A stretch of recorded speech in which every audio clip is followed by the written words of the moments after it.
Tá, bora estudar então agora o artigo 3º da lei do IPVA de Minas. A gente vai ver a parte da isenção do IPVA. Bom, a gente vai ter isenção para um veículo de entidade filantrópica que seja declarada de utilidade pública. Não é qualquer entidade filantrópica, somente aquela declarada de utilidade pública. Por quem? Pelo Estado. E isso ainda tem um desde que? Desde que utilizado exclusivamente para a consecução dos objetivos da entidade. Então, é uma entidade filantrópica declarada de utilidade pública pelo Estado de Minas, desde que utilizado exclusivamente para a consecução dos objetivos da entidade. Então, primeira isenção, entidade filantrópica. Inciso segundo, a gente tem veículo de embaixada, veículo de consulado, ou então veículo de integrantes de nacionalidade estrangeira. Isso relacionado aqui com o pessoal da embaixada do consulado. Então, vimos o inciso segundo, aquela isenção relativa à embaixada, consulado, integrante de nacionalidade estrangeira. Agora a gente também vai ter uma isenção para veículo de pessoa com deficiência física, visual, mental. E agora, quando está no lado do mental, a gente vai ter que ver que é severa, profunda. E aí tem gradação, ó. Na física, na visual, ela não tem gradação, mas na mental, ela tem uma gradação entre severa e profunda. Aí ele pula depois para ou autista. Então, ó, quais são os tipos de deficiência? Física, visual, mental e também autista. Autista não tem gradação, nem visual e nem física. O único que tem gradação é mental. Mental severa ou então profunda, se vier com uma deficiência leve, não tem isenção. No caso de mental, né? Deficiência mental leve não tem isenção, somente severa ou profunda. Observar as condições que forem previstas no regulamento. Bom, depois a gente vai ver lá embaixo também que aqui ele tem uma disposição aqui que só vai ser um veículo aqui por pessoa, não pode ser mais de um, não. Então, já vimos o inciso 1, 2 e 3, vamos agora para o inciso 4. Inciso 4, veículo de turista estrangeiro durante sua permanência no país. Por período nunca superior a 1 ano. E isso desde que tal veículo não esteja sujeito a registro, matrícula nem licenciamento no estado de Minas. Então, olha só, é um veículo de turista estrangeiro durante a sua permanência no país, por um período que não vai ser superior a 1 ano. E isso desde que esse veículo não tenha registro nem licenciamento, nem matrícula no estado, né? E aí ele não fala, mas é o estado de Minas. Beleza, então já vimos mais uma isenção aqui para turista estrangeiro, que tem essas características, né? Ó, permanência no país, não superior a 1 ano, e esse veículo não pode ter registro, nem matrícula, nem licenciamento no estado. Beleza, agora veículo de motorista profissional autônomo, que utilize para transporte público de passageiros, ó, passageiros, é um profissional autônomo, veículo para transporte público de passageiros na categoria de quê? Aluguel táxi.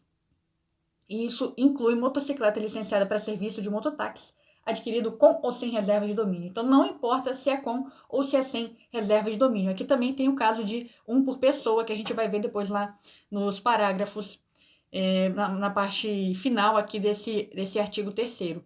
A gente está vendo isenção. Então, a gente já viu agora a isenção de turista, agora a gente viu motorista profissional autônomo, no caso de passageiros de aluguel de táxi, até mesmo mototáxi. E agora a gente vai para o inciso 6º, veículo rodoviário dispensado de licenciamento no órgão de trânsito. Então, é qualquer veículo rodoviário? Não é qualquer veículo rodoviário. Então, agora no inciso 6º, veículo rodoviário dispensado de licenciamento no órgão de trânsito, por não trafegar em via pública.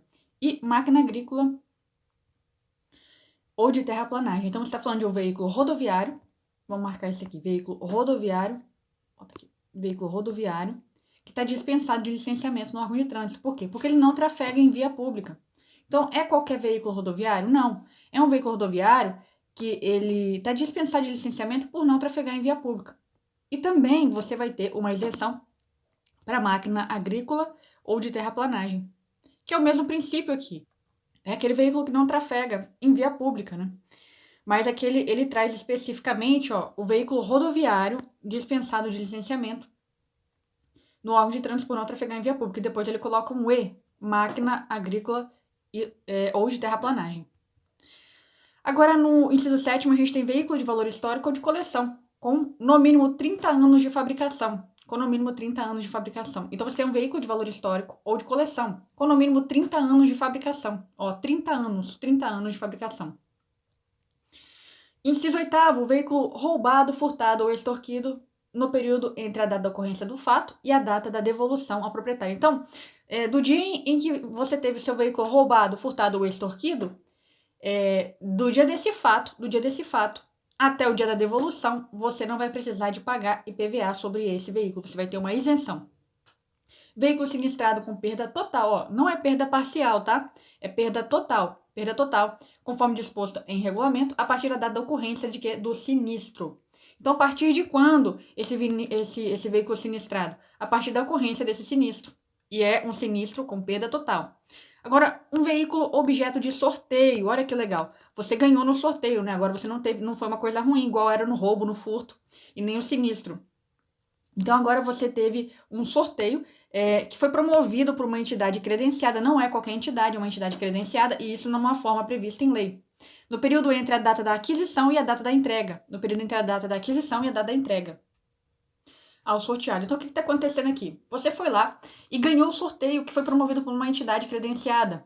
Então, daquele período no dia que você foi sorteado lá, sua bolinha saiu lá no sorteio, no bingo, bingo não, no sorteio, você vai ter ainda o tempo desde o dia que você ganhou até o dia da entrega. Isso daí não vai precisar de pagar IPVA, porque há uma isenção aqui na lei do IPVA. Veículo adquirido em leilão, promovido pelo poder público, no período entre a data da apreensão e a data da arrematação. Olha só, agora é interessante, porque olha só, ele pode trocar arrematação aqui, ó, vamos dizer assim, lá na prova pergunta assim, olha só, vai ter isenção entre o período da data da aquisição e a data da entrega em caso de leilão. Não é isso, ó. Aquisição e entrega é no caso de um sorteio. Agora, se você está falando de um leilão, o leilão vai ser, ó, a isenção está relativa aqui desde o dia da apreensão, então associa leilão com apreensão e a data da arrematação, tá? Leilão, você tem uma isenção referente desde o dia que foi apreendido até o dia da arrematação. No dia que arrematou, começou a pagar IPVA. Diferente do sorteio, que só começa a pagar IPVA no dia que entrega o veículo para você, tá bom? Sorteio só começa no dia que entrega. E já, por outro lado, o leilão vai começar ali do dia da arrematação. Vai ter uma isenção somente no período entre apreensão e arrematação. Já o sorteio, ele vai ter uma isenção no período da aquisição que você ganhou, então, quando você adquiriu esse veículo, até o dia que foi entregue para você. Beleza? Então, é bom fazer essa diferenciação.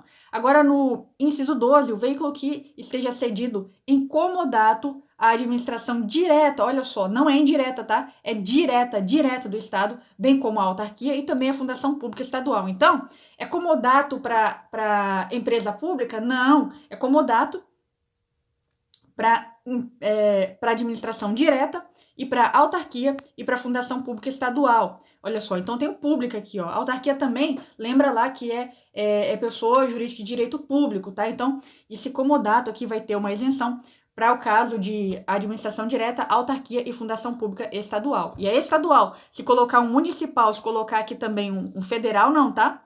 É autarquia ou fundação pública que sejam estaduais. Aí tem isenção.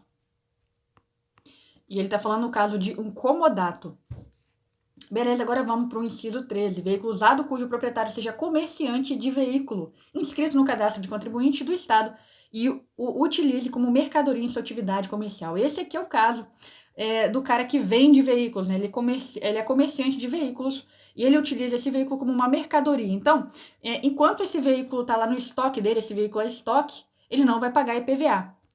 Agora, no inciso 14, embarcação, cujo proprietário seja pescador profissional e também utilize em sua atividade pesqueira. Então, para o cara ter uma isenção, não basta ser pescador profissional, tá? Ele tem essa embarcação dele, ele tem que ser profissional e ele tem que utilizar na sua atividade pesqueira.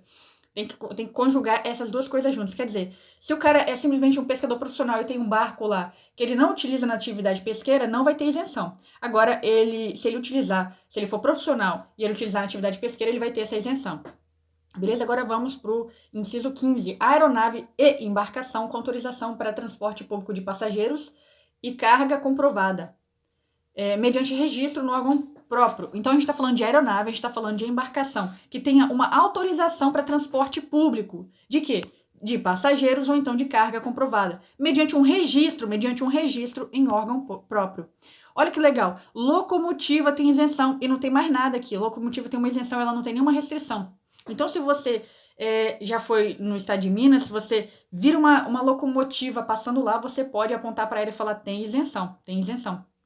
Bom, agora vamos para o inciso 17, veículo de motorista profissional autônomo, ainda que, gravado com ônus da alienação fiduciária ou em sua posse em decorrência de contrato de arrendamento mercantil ou leasing por ele credenciado. Então, nós estamos falando de um motorista profissional autônomo, mesmo que, ainda que esse veículo seja gravado com ônus de alienação fiduciária, ainda que esse veículo esteja na posse simplesmente pela decorrência de um contrato de arrendamento mercantil, ainda que esse veículo esteja na posse desse profissional autônomo, porque é decorrente de um contrato de leasing por ele celebrado.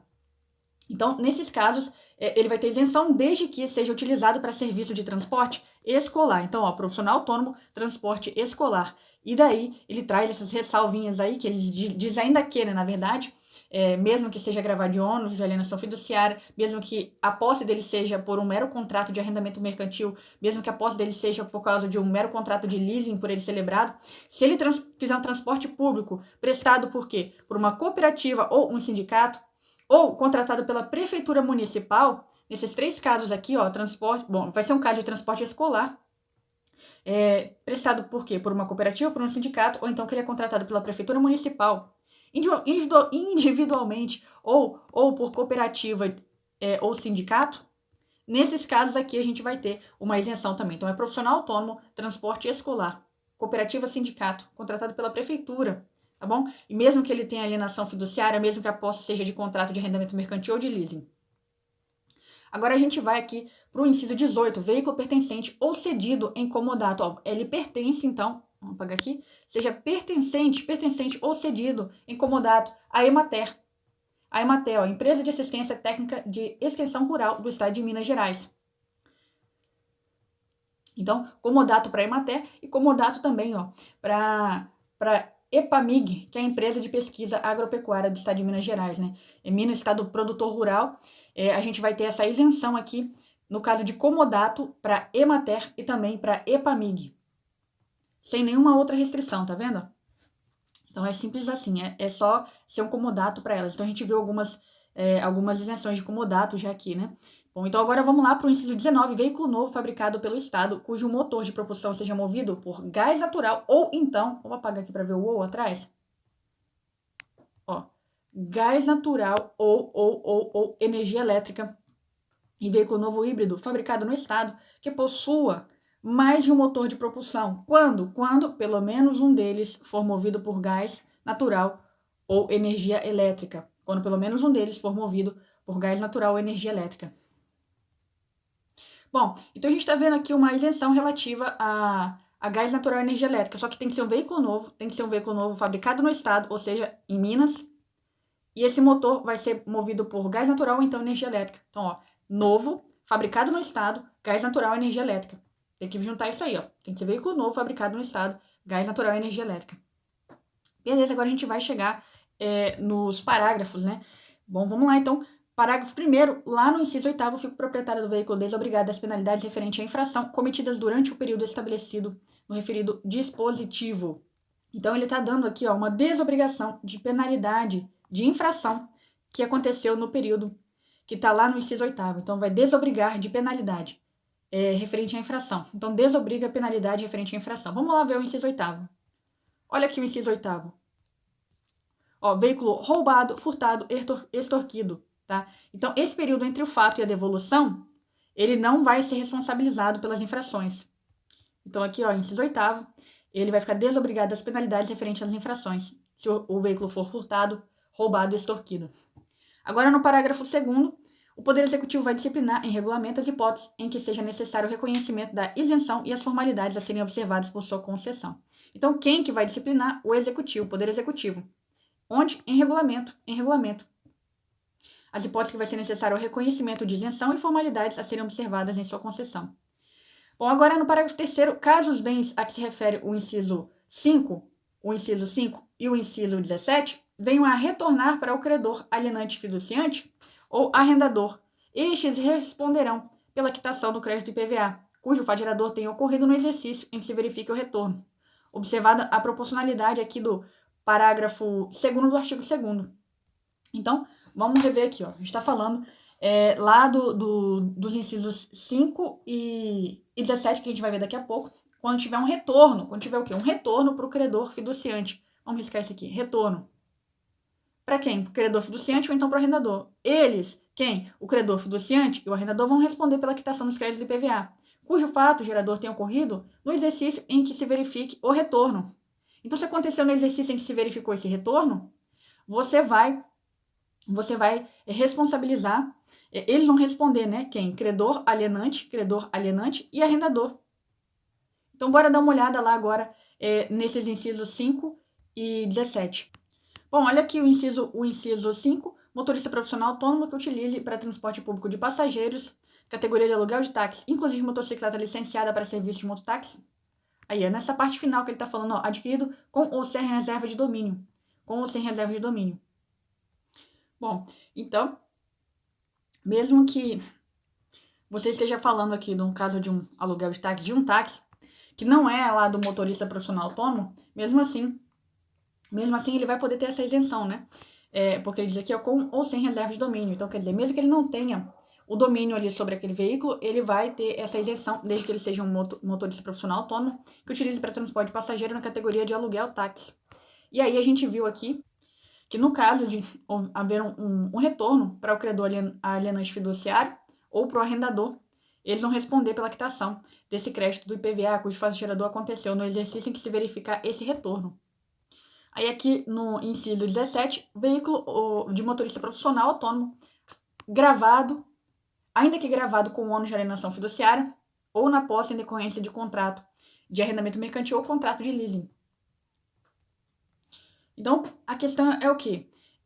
Na verdade, o fulaninho ali, que vai ser o caso, ou ele vai ser um profissional autônomo, no caso aqui do transporte escolar, ou ele vai ser o profissional autônomo do táxi. Então, são dois profissionais autônomos aquele que a gente está falando ali. Nesses dois casos, esses profissionais autônomos, tanto do táxi, quanto aqui do cara que faz o transporte escolar, aí a gente vai ter o caso de, se houver o retorno para o credor alienante fiduciário ou para o arrendador, eles, tanto o credor quanto o alienante fiduciário, em seus respectivos casos, vão responder pela quitação do crédito do PVA, que o fato gerador tenha acontecido no exercício em que se verifica o retorno. Aí vai ter que observar essa proporcionalidade. Vamos dar uma olhada nessa proporcionalidade.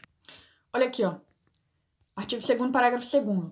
Aí vai ser o caso aqui, ó, recolhimento de IPVA proporcional ao número de dias restantes para o fim do exercício. Então, proporcionalidade ao número de dias restantes para o fim do exercício. Bom, aqui tem nesse parágrafo 4º, ó, inciso 3º e 5, apenas um veículo. A gente até deu uma passada, mas vamos lá de novo. Então, apenas um veículo para esses casos aqui, ó. A isenção alcança a propriedade de apenas um veículo, inciso 3 e 5.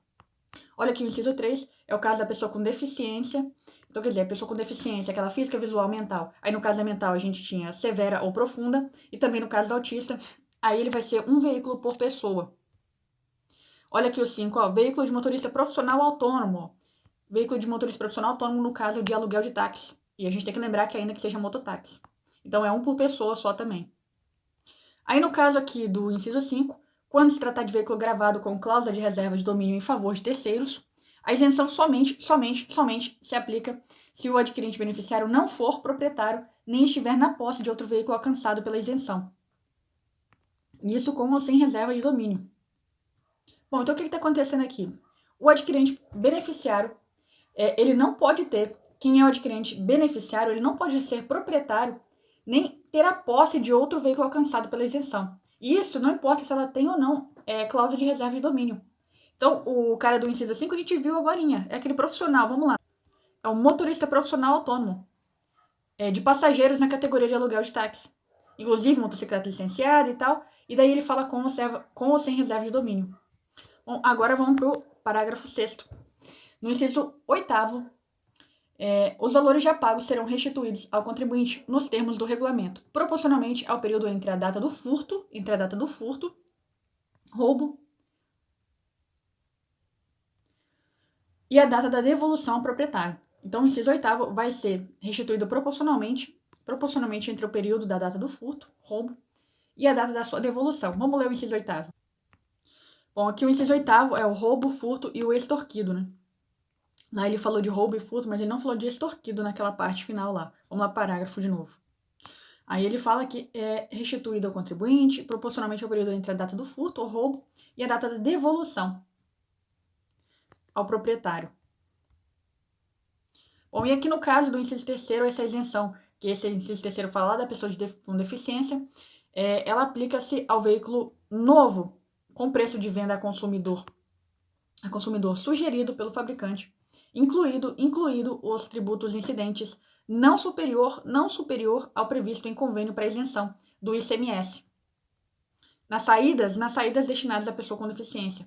Então, essa isenção do veículo automotor novo, com preço de venda a consumidor, sugerido pelo fabricante, está incluída dos tributos incidentes que não for superior ao previsto em convênio para isenção do ICMS.